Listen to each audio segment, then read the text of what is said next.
नमस्कार दोस्तों। यह एन सी ई आर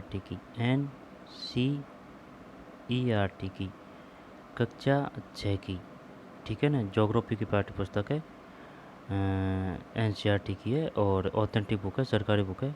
हर एक फैक्ट और हर एक क्वेश्चन इम्पोर्टेंट है, ठीक है ना। क्योंकि क्वेश्चन कैसे भी आ सकते हैं, समझ पे आधारित कथन कारण वाले, समझ पे आधारित आने वाले ज़्यादा क्वेश्चन हैं। यहाँ पर ऐसे दे देगा, बताइए निम्न में से कौन से कथन सत्य हैं। और वो सत्य तभी तो बता सकते हैं जब अगर पाठ सही याद है तो, ठीक है। तो चलिए शुरू करते हैं। सौर मंडल में पृथ्वी, सौर मंडल में पृथ्वी, सौर मंडल में पृथ्वी, सौर मंडल में पृथ्वी, ठीक है। सूर्यास्त के बाद आकाश को देखना कितना अच्छा लगता है। ये सौर मंडल है भाई अपना। सूर्य, पृथ्वी, मंगल,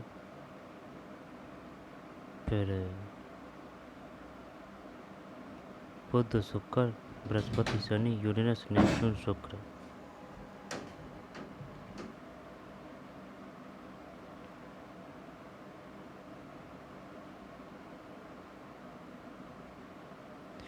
सूर्यास्त के बाद आकाश को देखना कितना अच्छा लगता है। आसमान में पहले एक या दो चमकते बिंदु भी दिखते हैं, लेकिन बाद में इनकी संख्या बढ़ती जाती है। आप इनकी गणना नहीं कर सकते।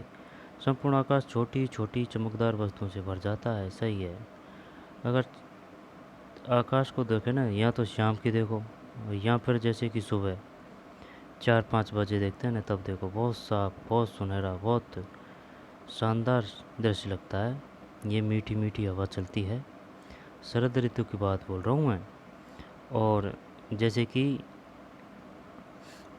चांदनी रात भी हो, ठीक है ना, तो इधर का वो भोर का तारा होता है।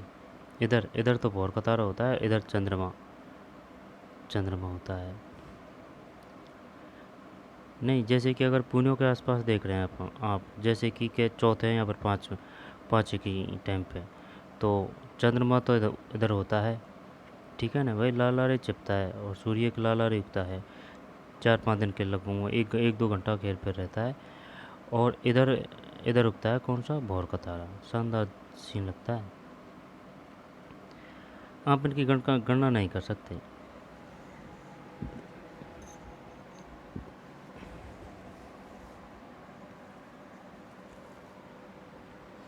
संपूर्ण आकाश छोटी छोटी चमकदार वस्तुओं से भर जाता है, जिनमें से कुछ चमकीले होते हैं एवं कुछ धुंधले। ऐसा प्रतीत होता है मानो आकाश में हीरे जड़े हो। इनमें से कुछ टिमटिमाटे प्रतीत होते हैं, लेकिन अगर आप इनको ध्यान से देखेंगे तो आप पाएंगे कि इनमें से कुछ की टिमटमाहट टन से अलग है। ये बिना किसी टिमटमाहट के चंद्रमा के समान चमकते हैं। इन चमकीली वस्तुओं के साथ आप लगभग प्रतिदिन चंद्रमा को भी देखते हैं। यह अलग अलग समय पर अलग आकार तथा अलग स्थितियों में दिखाई पड़ता है। सही है।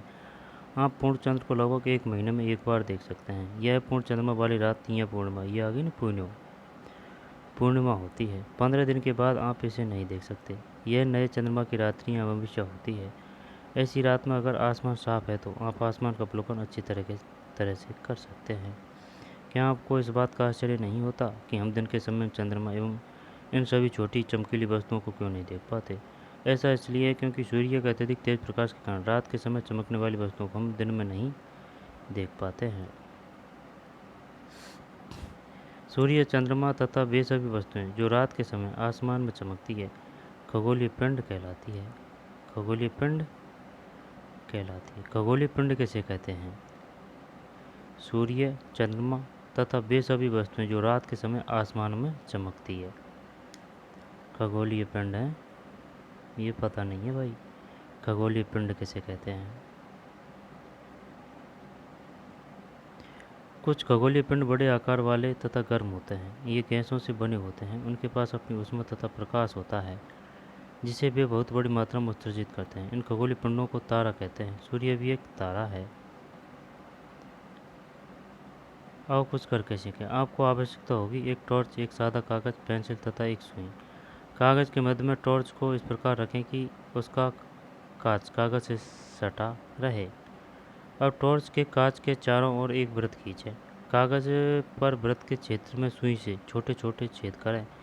अब कागज के छिद्रित वृत्तीय भाग को कांच पर सामने की तरफ रखें तथा टॉर्च के चारों ओर कागज को लपेटकर रबर बैंड लगा दें। ध्यान रखें कि टॉर्च की स्विच कागज के बाहर रहें। अंधेरे कमरे में एक सारी दीवार की ओर मुँह करके इस टॉर्च को लेकर कुछ दूरी पर खड़े हो जाएं। दूसरी सभी बत्तियों को बुझा दें। अब टॉर्च की रोशनी को दीवार पर डालें। आप दीवार पर प्रकाश के अनेक छोटे बिंदुओं को देखेंगे, बिल्कुल वैसे ही जैसे रात के समय आसमान में तारे चमकते हैं। अब कमरे की सभी बत्तियों को जला दें। प्रकाश के सभी बिंदु लगभग अदृश्य हो जाएंगे। आप इसकी तुलना उस अवस्था से कर सकते हैं जब रात्रि के समय आसमान में चमकने वाले तारे सूर्योदय के बाद अदृश्य हो जाते हैं। सूर्य भी एक तारा है। रात के समय चमकते हुए अनगिनत तारे सूर्य के समान ही हैं, लेकिन हम में से बहुत अधिक दूर होने के कारण हम लोग उनकी ऊष्मा या प्रकाश को महसूस नहीं करते तथा वे अत्यंत छोटे दिखाई पड़ते हैं। आपने अवश्य ध्यान दिया होगा कि कुछ दूरी से देखने पर सभी वस्तुएं छोटी दिखाई पड़ती है। अत्यधिक ऊंचाई पर उड़ रहा हवाई जहाज कितना छोटा दिखाई देता है। रात्रि में आसमान की ओर देखते समय आप तारों के विभिन्न समूहों द्वारा बनाई गई विविध आकृतियों को देख सकते हैं। ये नक्षत्र मंडल कहलाते हैं। अर्सा मेजर या बिग बियर इसी प्रकार का एक नक्षत्र मंडल है। ये नक्षत्र मंडल कहलाते हैं। अर्सा मेजर या बिग बियर इसी प्रकार का एक नक्षत्र मंडल है। नक्षत्र मंडल कहलाते हैं। नक्षत्र मंडल किसे कहते हैं? आसमान की ओर देखते समय आप तारों के विभिन्न समूहों द्वारा बनाई गई विविध आकृतियों को देखते हैं। रात्रि में आसमान की ओर देखते समय आप तारों के विभिन्न समूहों द्वारा बनाई गई विविध आकृतियों को देख सकते हैं। ये नक्षत्र मंडल कहलाते हैं। अर्सा मेजर या बिग बियर इसी प्रकार का एक नक्षत्र मंडल है। बहुत आसानी से पहचान में आने वाला नक्षत्र मंडल है। सप्त ऋषि, सप्त सात ऋषि संत, यह 7 तारों का समूह है जो कि नक्षत्र मंडल अर्सा मेजर का भाग है। नक्षत्र मंडल अर्सा मेजर का भाग है। अपने परिवार या पड़ोस में किसी बड़े व्यक्ति से कहिए कि वह आपको आसमान में और अधिक तारों और ग्रहों तथा नक्षत्र मंडलों को दिखाएं। प्राचीन समय में लोग रात्रि में दिशा का निर्धारण तारों की सहायता से करते थे। उत्तरी तारा उत्तर दिशा को बताता है। इसे ध्रुव तारा भी कहा जाता है। यह आसमान में हमेशा एक स्थान पर रहता है। हम सप्तऋषि की सहायता से ध्रुव तारे की स्थिति को जान सकते हैं। चित्र 1.1 में आप देखेंगे कि यदि सप्तऋषि मंडल के संकेतक तारों को आपस में मिलाते हुए एक काल्पनिक रेखा खींची जाए एवं उसे आगे की ओर बढ़ाया जाए तो यह ध्रुव तारे की ओर इंगित करेगी। कुछ खगोलीय पिंडों में अपना प्रकाश एवं ऊष्मा नहीं होती, वे तारों के प्रकाश से प्रकाशित होते हैं। ऐसे पिंड ग्रह कहलाते हैं। ग्रह जिसे अंग्रेजी में प्लेनेट, ग्रह को इंग्लिश में क्या बोलते हैं? प्लेनेट। पृथ्वी भी क्या है? प्लेनेट है। ग्रीक भाषा के प्लेनेटाई शब्द से बना है जिसका अर्थ होता है परिभ्रमक अर्थात चारों ओर घूमने वाले। पृथ्वी जिस पर हम रहते हैं एक ग्रह है। यह अपना संपूर्ण प्रकाश एवं ऊष्मा सूर्य से प्राप्त करती है जो पृथ्वी के सबसे नज़दीक का तारा है। पृथ्वी को बहुत अधिक दूरी से जैसे चंद्रमा से देखने पर यह चंद्रमा की तरह चमकती हुई प्रतीत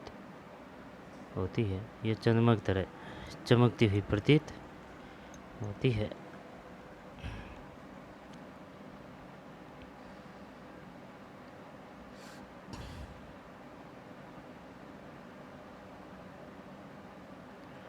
कुछ खगोलीय पिंडों में अपना प्रकाश एवं ऊष्मा नहीं होती, वे तारों के प्रकाश से प्रकाशित होते हैं।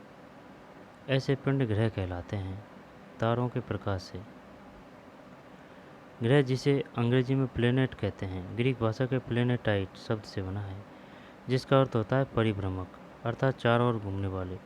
पृथ्वी जिस पर हम रहते हैं एक ग्रह है। यह अपना संपूर्ण प्रकाश एवं ऊष्मा सूर्य से प्राप्त करती है जो पृथ्वी के सबसे नज़दीक का तारा है। पृथ्वी को बहुत अधिक दूरी से जैसे चंद्रमा से देखने पर यह चंद्रमा की तरह चमकती हुई प्रतीत होती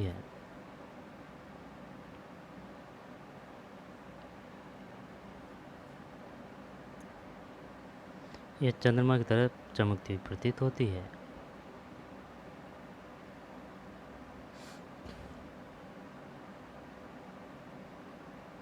ग्रह किसे कहते हैं? तारे किसे कहते हैं?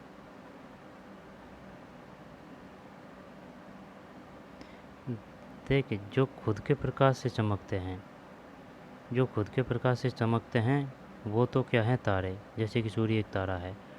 और जो खुद के प्रकाश से न चमक के दूसरों के प्रकाश से चमकते हैं वह ग्रह है, जैसे पृथ्वी, चंद्रमा।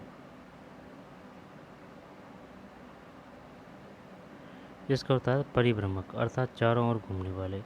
पृथ्वी जिस पर हम रहते हैं एक ग्रह है। यह अपना संपूर्ण प्रकाश एवं उष्मा सूर्य से प्राप्त करती है, जो पृथ्वी के सबसे नज़दीक का तारा है। पृथ्वी को बहुत अधिक दूरी से, जैसे चंद्रमा से देखने पर यह चंद्रमा की तरह चमकती हुई प्रतीत होगी।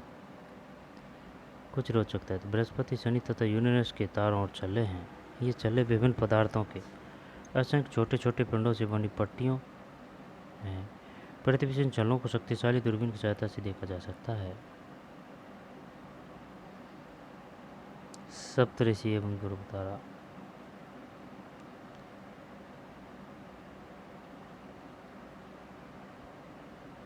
1 2 3 4 5 6 7।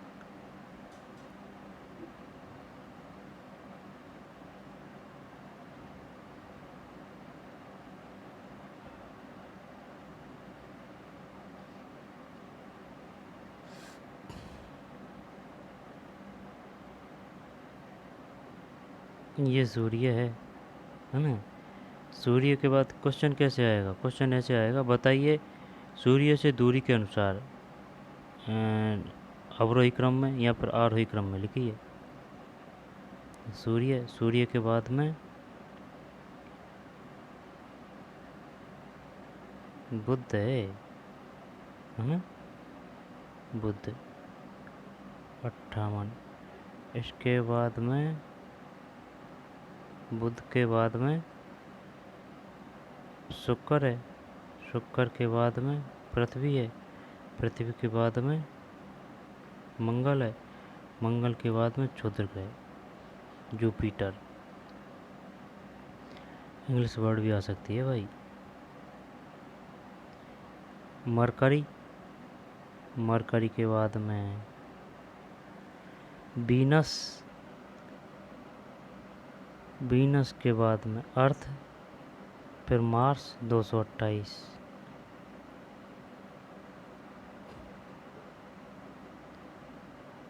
फिर क्षुद्र ग्रह। क्षुद्र ग्रह किसके मध्य है? मंगल के और बृहस्पति के, यानी कि जुपिटर। बृहस्पति बोलते हैं जुपिटर। इसके बाद में है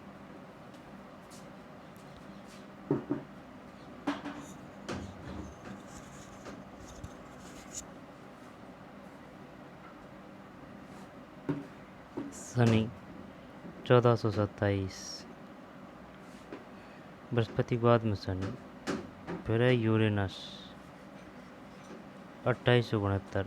और यूरेनस के बाद है नेपच्यून 4496। ये जो भी दूरी है शायद। बुध दूरी मिलियन में, 1 मिलियन, मिलियन में है 58 मिलियन। फिर 108 मिलियन, 1 मिलियन यानी कि 10 लाख। दूरी मिलियन किलोमीटर में। सूर्य से दूर है बुध 58 मिलियन। फिर शुक्र 108 मिलियन। पृथ्वी 150 मिलियन। मंगल 228 मिलियन। क्षुद्र ग्रह 778 मिलियन। फिर शनि 1427। फिर 2869।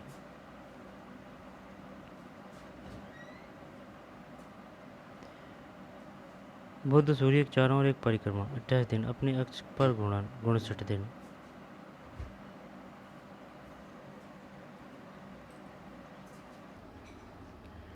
बताइए शनि सूर्य से कितनी दूर है? 1427 मिलियन।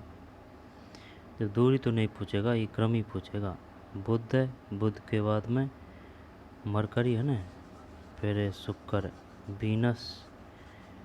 बुध, बुध के बाद शुक्र, शुक्र के बाद में अर्थ, अर्थ के बाद में मंगल, फिर क्षुद्र ग्रह, फिर बृहस्पति, बृहस्पति के बाद में शनि है, फिर यूरेनस, फिर नेपच्यून। नेपच्यून लास्ट ही लास्ट में है 4496। बुध सूर्य के चारों ओर एक परिक्रमण 88 दिन अपनी अक्ष पर 59 दिन। शुक्र सूर्य के चारों ओर एक परिक्रमण 255 दिन अपने अक्ष पर घूर्णन 243 दिन। चारों ओर परिक्रमण, परिक्रमण यानी कि परिक्रमण चारों ओर 88 दिन में कर लेता है ये। अपनी पृथ्वी करती है 365 दिन में, है ना। जब 88 दिन, शुक्र 245 दिन।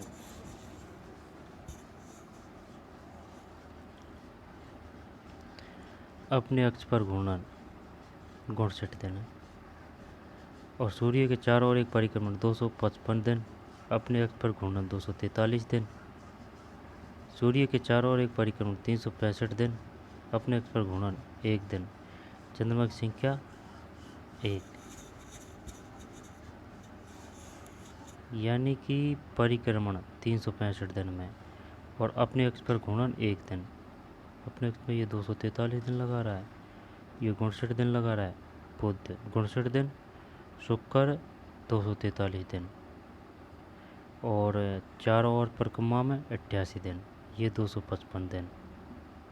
88 59 और 255 परिक्रमण में, और अक्ष पर 243। सूर्य के चारों ओर एक परिक्रमण 365 दिन अपने अक्ष पर घूर्णन 1 दिन। चंद्रमा की संख्या 1। सूर्य के चारों ओर एक परिक्रमण 687 दिन और घूर्णन 1 दिन में कर लेता है भाई। ये 1 दिन है ना। पृथ्वी भी 1 दिन है, लेकिन शुक्र 243 और बुध 59 दिन। चंद्रमा की संख्या 2 है मंगल की। आंतरिक ग्रह सूर्य के बहुत नज़दीक हैं, ये चट्टानों से बने हैं। बृहस्पति सूर्य के चारों ओर एक परिक्रमण 11 साल 11 महीने लगभग 12 साल अपने अक्ष पर घूर्णन।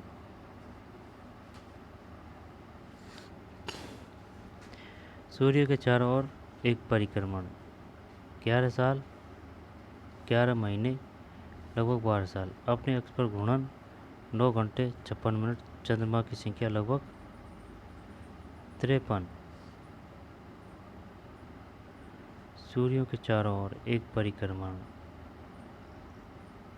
11 साल 11 महीने लगभग 12 साल अपने अक्ष पर घूर्णन 9 घंटे 56 मिनट। चंद्रमा की संख्या लगभग 13।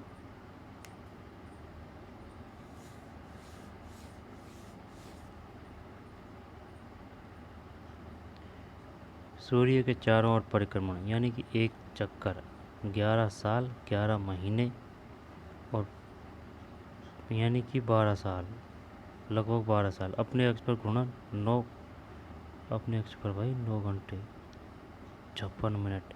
चंद्रमा की संख्या लगभग 53 है, यानी यह दिन हो रहा है 9 घंटे 56 मिनट का। कहाँ? बृहस्पति पे। और चंद्रमा की संख्या 53 है। बृहस्पति जुपिटर। सूर्य के चारों ओर एक परिक्रमण 29 साल 5 महीने अपने अक्ष पर घूर्णन 10 घंटे 40 मिनट। चंद्रमा की संख्या लगभग 53। इसका भी 53 है, इसका भी 53 है। और घूर्णन 10 घंटे 40 मिनट, ये 9 घंटे 56 मिनट, यानी कि शनि ज़्यादा ले रहा है घूर्णन पर।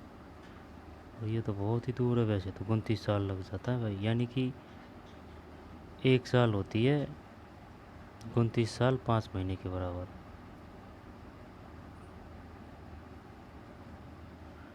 ग्यारह साल 11 महीने 12 साल बृहस्पति। यूरेनस सूर्य के चारों ओर एक परिक्रमण 84 साल अपने अक्ष पर घूमना 17 घंटे 14 मिनट। चंद्रमा की संख्या लगभग 27। सूर्य के चारों ओर एक परिक्रमण 84 साल अपने अक्ष पर घूमना 17 घंटे 14 मिनट। चंद्रमा की संख्या लगभग 27। 27 उपग्रह किसके? यूरेनस के। ये यूरेनस और नेपच्यून में सबसे ज़्यादा उपग्रह किसके हैं? यूरेनस के हैं। नेपच्यून के 13 हैं। सूर्य के चारों ओर एक परिक्रमण 164 साल ये सबसे दूर है तो सबसे ज़्यादा टाइम 164 साल। अपने पर घूर्णन 16 घंटे 7 मिनट। चंद्रमा की संख्या 13। 16 घंटे का दिन हो रहा है यहाँ 17 घंटे का दिन हो रहा है। लेकिन एक बात नोटिस करने वाली ये है, जो दूर है ना, जो दूर, उन पे दिन घंटे में हो रहा है। जैसे बृहस्पति पे दिन हो रहा है 9 घंटे 56 मिनट का, और शनि पे हो रहा है 10 घंटे 40 मिनट का, है ना। और यूरेनस का हो रहा है 17 घंटे 14 मिनट का, और ये हो रहा है नेपच्यून का 16 घंटे 7 मिनट। चंद्रमा की संख्या 13। यूरेनस और नेपच्यून में सबसे अधिक घूर्णन पर टाइम कौन लेता है? यूरेनस लेता है। यूरेनस लेता है। आई बात समझ में? 17 घंटे।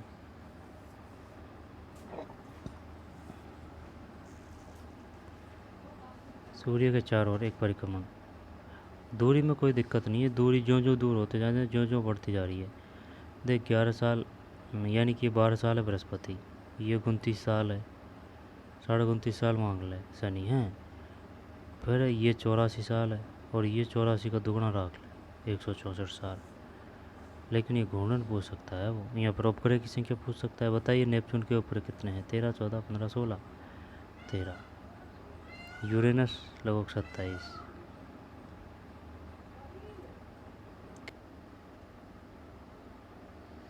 ठीक है, आगे चलते हैं। बाह्यग्रह सूर्य से बहुत दूर है तथा बहुत बड़े आकार के हैं। बाह्यग्रह क्या है? सूर्य से बहुत दूर है तथा बहुत बड़े आकार के हैं। ये गैस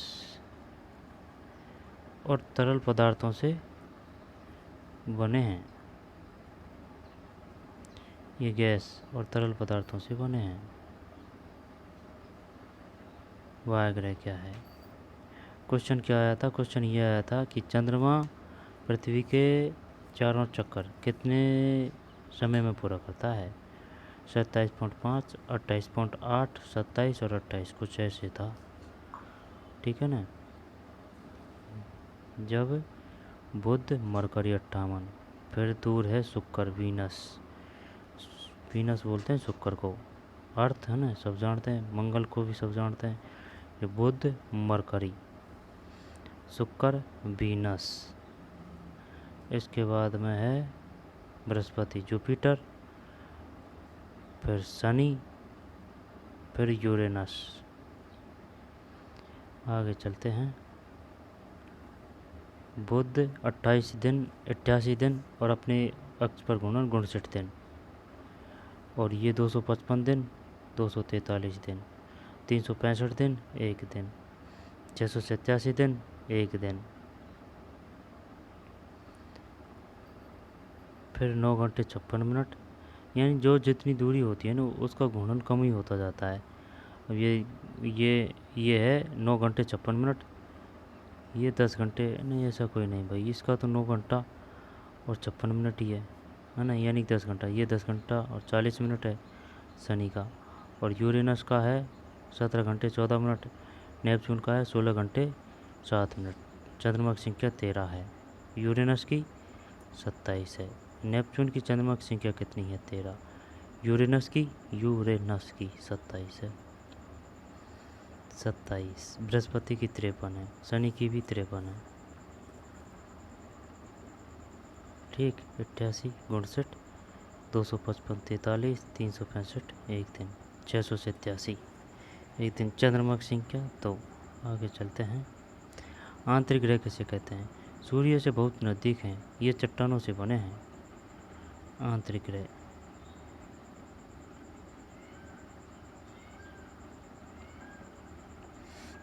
क्या आप जानते हैं?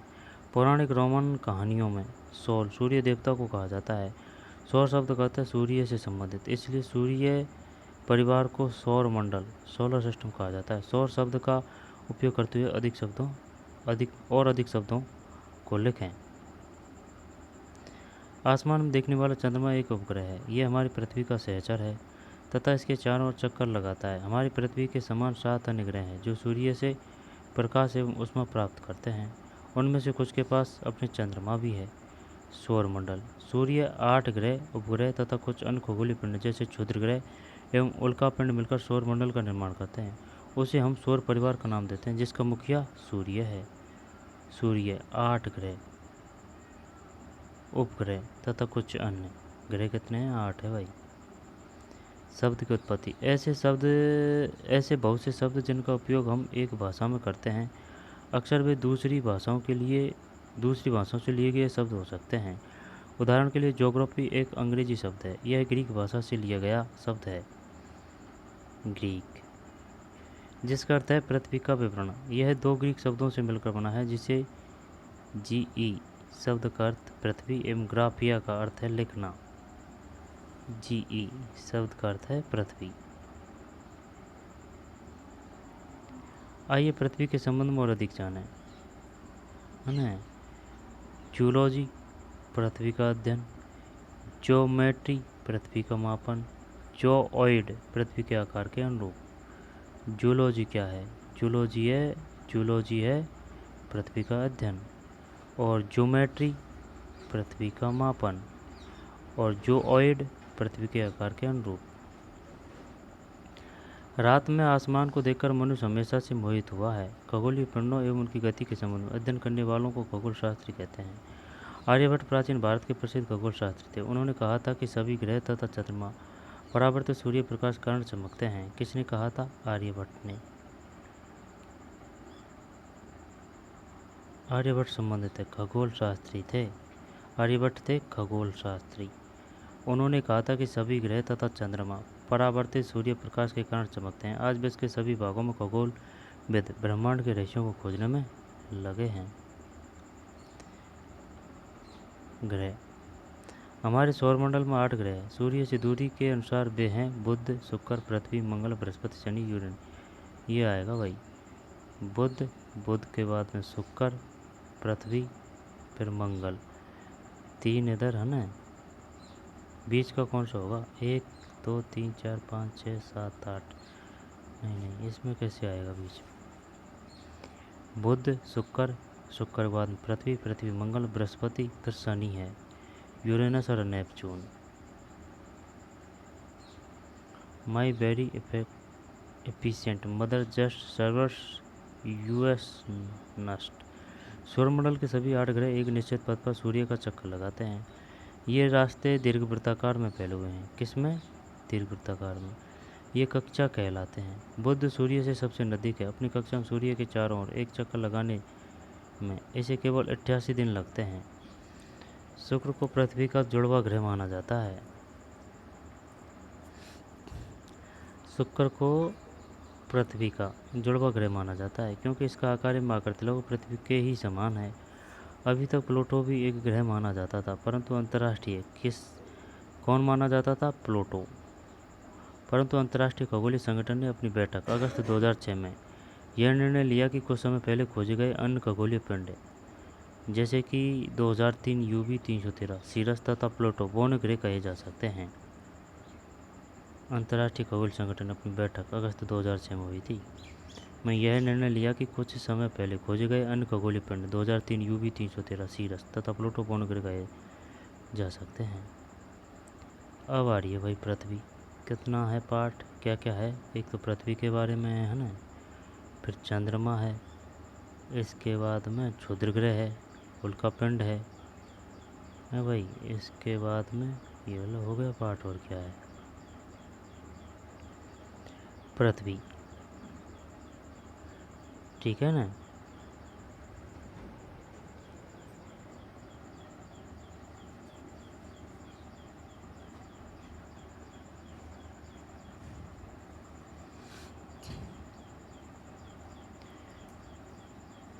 (2003) UV 313 सीरस तथा प्लूटो बौने ग्रह कहे जा सकते हैं।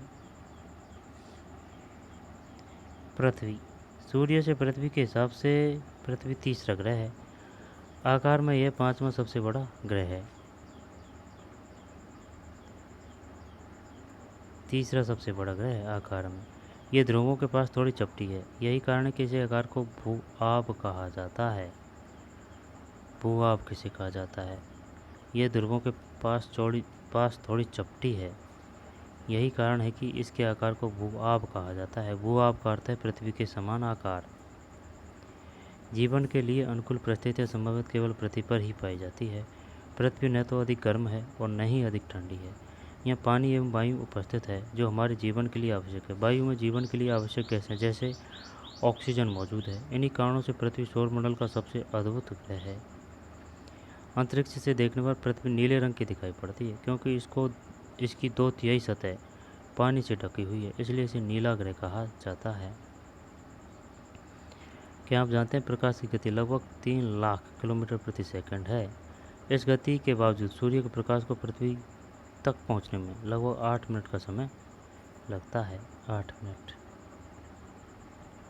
भूआब क्या है? यह ध्रुवों के पास थोड़ी चपटी है, यही कारण है कि इसके आकार को भूआब कहा जाता है। रोचक तथ्य: नील आर्मस्ट्रांग पहले व्यक्ति थे जिन्होंने 20 जुलाई 1969 को रोचक तथ्य: नील आर्मस्ट्रांग पहले व्यक्ति थे जिन्होंने 20 जुलाई 1969 को 20 जुलाई 1969 को सबसे पहले चंद्रमा की सतह पर कदम रखा। मालूम करो कि क्या कोई भारतीय चंद्रमा पर गया।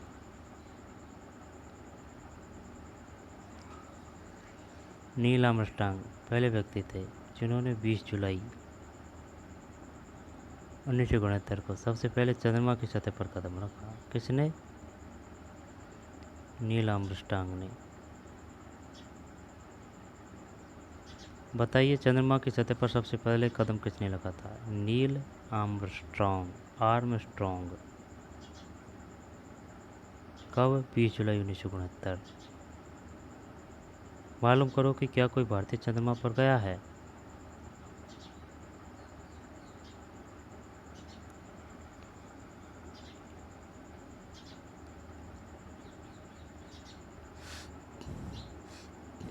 बीस जुलाई 1969 को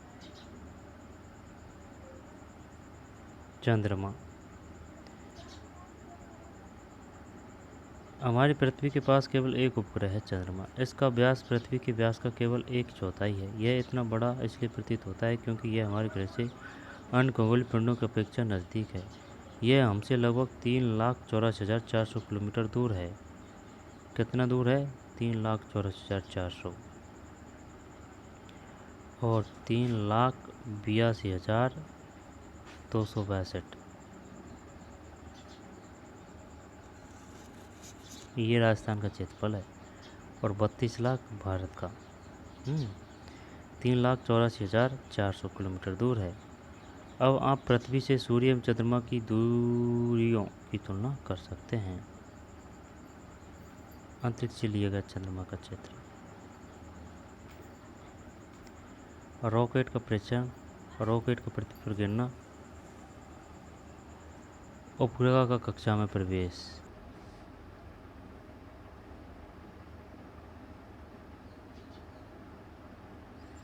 नील आर्मस्ट्रांग पहले व्यक्ति थे जिन्होंने 20 जुलाई 1969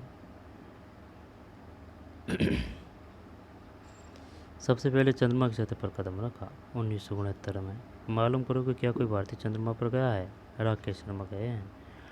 उपग्रह एक खगोलीय पिंड है जो ग्रहों के चारों उसी प्रकार चक्कर लगाता है जिस प्रकार ग्रह सूर्य के चारों चक्कर लगाते हैं।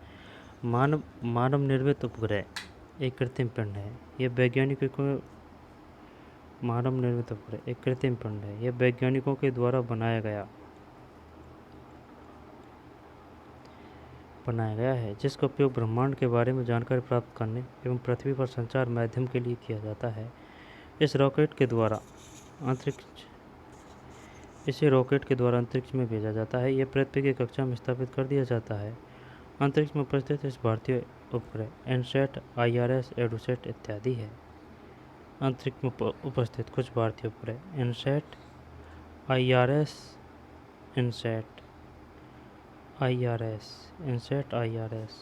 इनसैट, IRS, एडुसेट इत्यादि है। इनसेट है ना, IRS और एडुसेट इत्यादि हैं। रॉकेट का प्रक्षेपण, रॉकेट का पृथ्वी पर गिरना। उपग्रह का कक्षा में प्रवेश।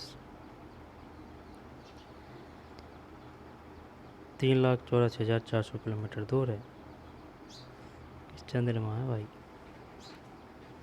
20 जुलाई 1969।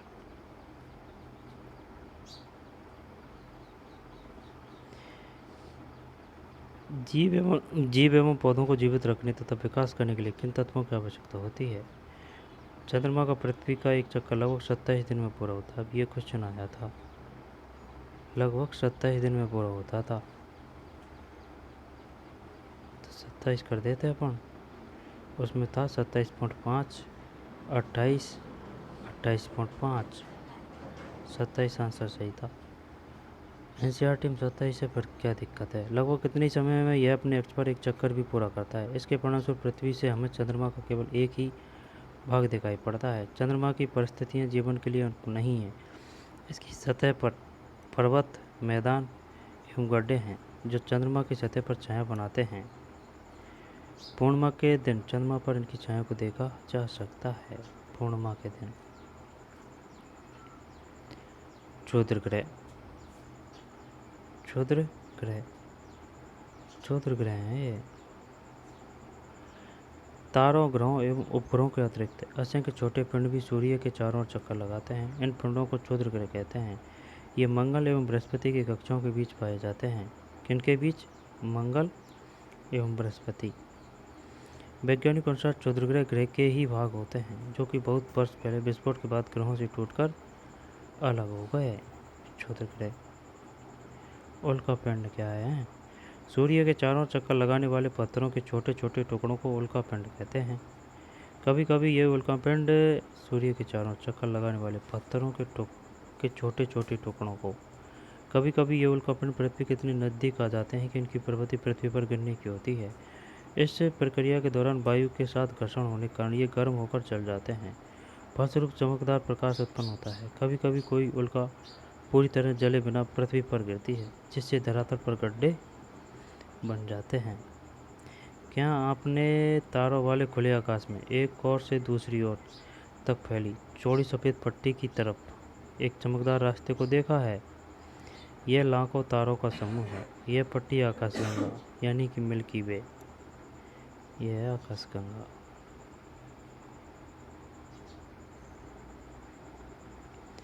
यह पट्टी आकाशगंगा मिल्की वे है। हमारा सौरमंडल इस आकाशगंगा का एक भाग है।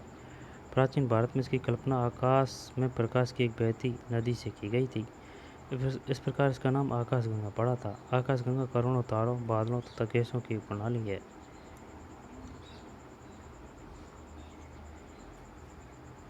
इस प्रकार की लाखों आकाशगंगाएं मिलकर ब्रह्मांड का निर्माण करती है।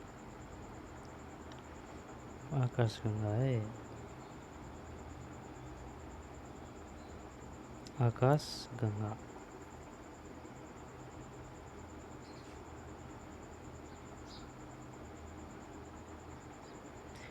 क्या आपने तारों वाले खुले आकाश में एक ओर से दूसरी ओर तक फैली चौड़ी सफ़ेद पट्टी की तरह एक चमकदार रास्ते को देखा है? यह लाखों तारों का समूह है। यह पट्टी आकाशगंगा यानी मिल्की वे है। हमारा सौरमंडल इस आकाशगंगा का एक भाग है। हमारा सौरमंडल, हमारा सौरमंडल सही है। प्राचीन भारत में इसकी कल्पना आकाश में प्रकाश की एक बहती नदी से की गई थी। इस प्रकार इसका नाम आकाशगंगा पड़ा। आकाशगंगा करोड़ों तारों, बादलों तथा गैसों की एक प्रणाली है।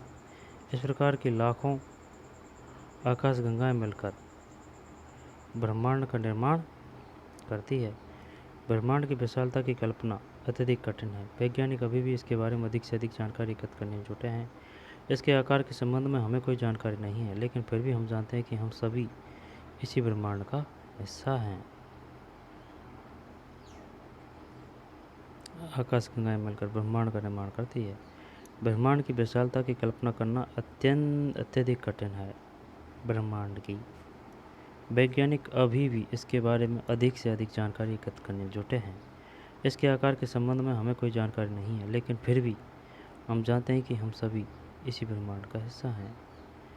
पृथ्वी, सौरमंडल, आकाशगंगा, ब्रह्मांड, और ये अपन है पृथ्वी पे, है ना। फिर सौरमंडल, आकाशगंगा, ब्रह्मांड। क्या आप ब्रह्मांड के साथ अपना संबंध बता सकते हैं? आप पृथ्वी पर हैं तथा पृथ्वी सौरमंडल का एक भाग है। हमारा सौरमंडल आकाशगंगा मिल्की वे का एक भाग है जो ब्रह्मांड का हिस्सा है। ब्रह्मांड से जुड़े इस तथ्य पर विचार कीजिए, इसमें लाखों आकाशगंगाएं मौजूद है। इस चित्र में आपका स्थान कहाँ है? कुछ रहा है उसको देख लेते हैं।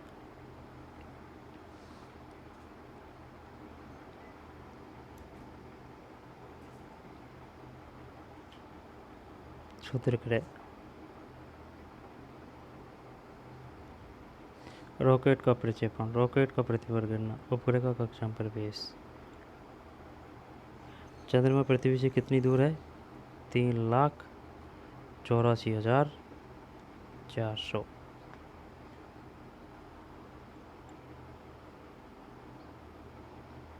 अभी एक उपग्रह लॉन्च किया है अपन ने, चंद्रमा की सतह पर उतारा है सफलतापूर्वक।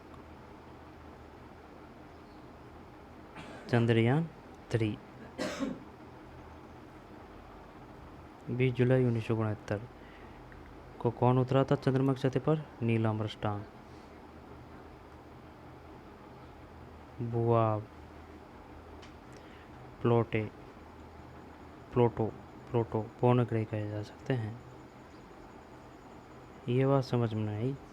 अभी तक प्लूटो भी एक ग्रह माना जाता था, परंतु अंतर्राष्ट्रीय खगोलीय संगठन ने अपनी बैठक अगस्त 2006 में यह निर्णय लिया कि कुछ समय पहले खोजे गए अन्य खगोलीय पिंड 2003 UV 313 सीरस तथा प्लूटो पौन ग्रह कहे जा सकते हैं। जियोलॉजी किसे कहते हैं? जियोलॉजी उसे कहते हैं जिसमें पृथ्वी का अध्ययन किया जाता है, और ज्योमेट्री में पृथ्वी का मापन, और जियोइड में पृथ्वी के आकार के अनुरूप का अध्ययन किया जाता है। सूर्य पृथ्वी से कितनी दूर है? 15 करोड़ किलोमीटर दूर है भाई। सौरमंडल, बुध, शुक्र, पृथ्वी, मंगल, बृहस्पति, शनि, यूरेनस, नेपच्यून। बुध, बुध, बुध के बाद में शुक्र, पृथ्वी, मंगल, क्षुद्र ग्रह, बृहस्पति, शनि, यूरेनस।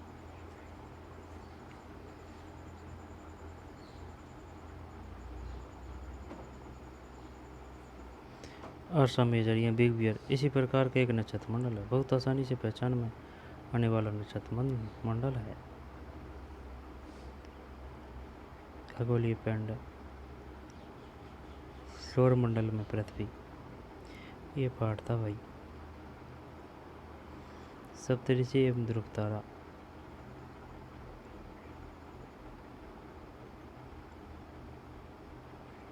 सौरमंडल में कितने ग्रह हैं? सूर्य, 8 ग्रह, उपग्रह तथा कुछ अन्य खगोलीय पिंड।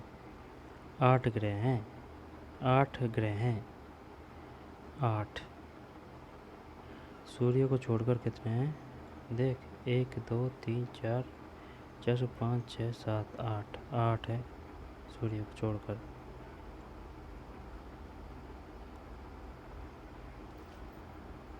सूर्य ग्रह, ग्रह ये है।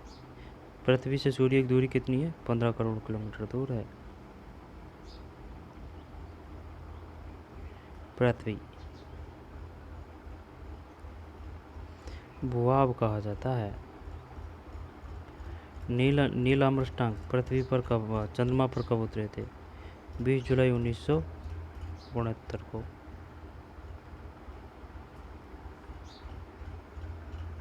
इनसेट, IRS, एडोसेट इत्यादि हैं। क्षुद्र ग्रह, उल्का पिंड,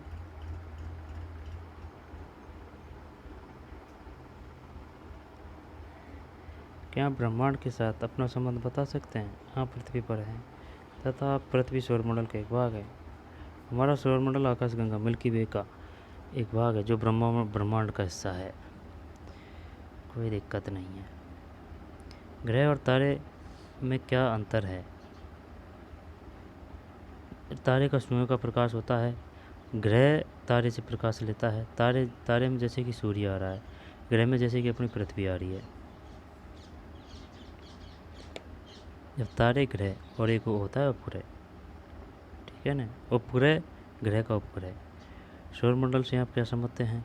सूर्य से उनकी दूरी के अनुसार सभी ग्रहों के नाम लिखिए, है ना। पृथ्वी को अद्भुत ग्रह क्यों कहा जाता है? हम हमेशा चंद्रमा के एक ही भाग को क्यों देख पाते हैं?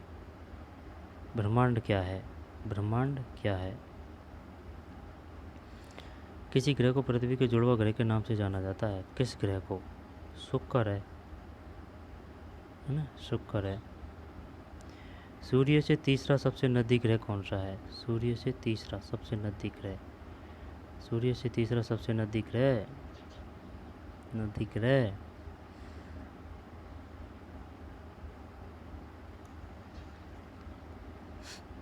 थर्ड नंबर पर यही है, पृथ्वी है थर्ड नंबर पर। पहले बुध है, फिर शुक्र है, फिर बृहस्पति है, ठीक। तीसरा ही है, देख ले, तीसरा ही है, तीसरा। 1 2 और ये थर्ड। फिर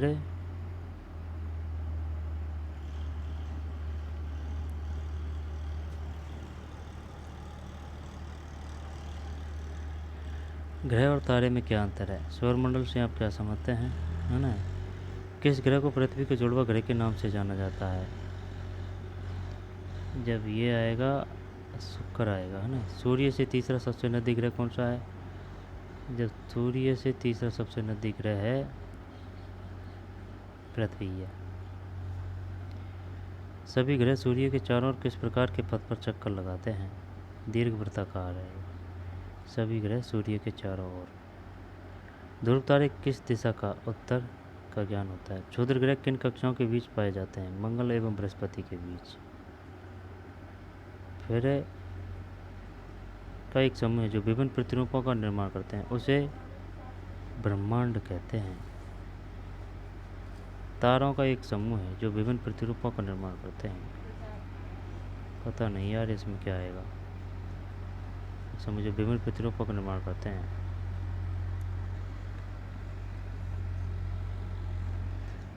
क्षुद्र ग्रहों का या प्रग्रहों का या उपग्रहों का। तारों की एक बहुत बड़ी प्रणाली को ब्रह्मांड कहा जाता है। फिर पृथ्वी के सबसे करीब है, पृथ्वी के सबसे करीब है बुध है। पृथ्वी की पूछ रहा है। पृथ्वी से सबसे करीब शुक्र है, शुक्र। सूर्य से सबसे नज़दीक है बुध है। सूर्य से तीसरा सबसे नज़दीक ग्रह ये पृथ्वी है, तीसरा। ग्रहों के पास अपनी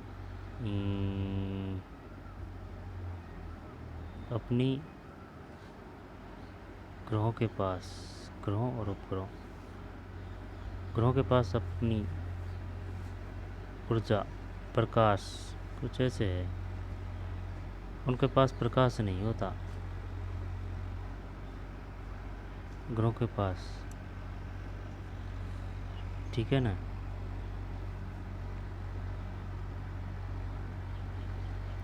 सौरमंडल का एक चार्ट तैयार करें। छुट्टियों में एक तारामंडल को जाकर देखें तथा वहाँ अपने अनुभव को कक्षा में बताएं।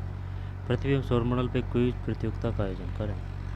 हिंदी में सूर्य को सूरज भी कहा जाता है। हमारे देश के विभिन्न भाषाओं में सूरज के नामों को पता लगाएं। अपने मित्र, शिक्षक या पड़ोसी की मदद लें। आप मानव सौरमंडल का निर्माण करके मनोरंजन के लिए खेल खेल सकते हैं। आपके कक्षा के सभी छात्र इसे खेल सकते हैं। एक बड़े हॉल में या खेल के मैदान पर एकत्र हो जाएं, ठीक।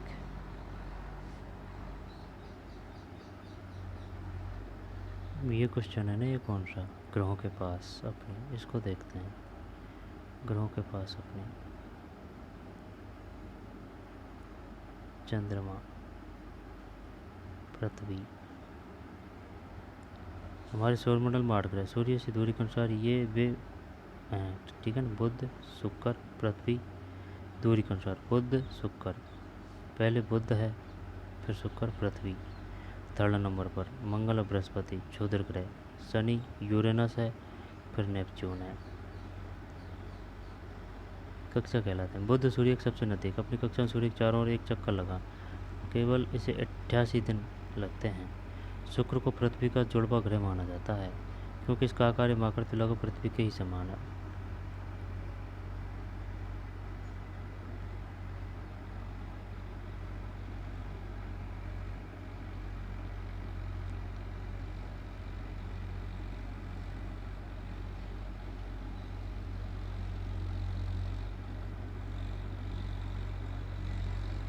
आगे चलते हैं।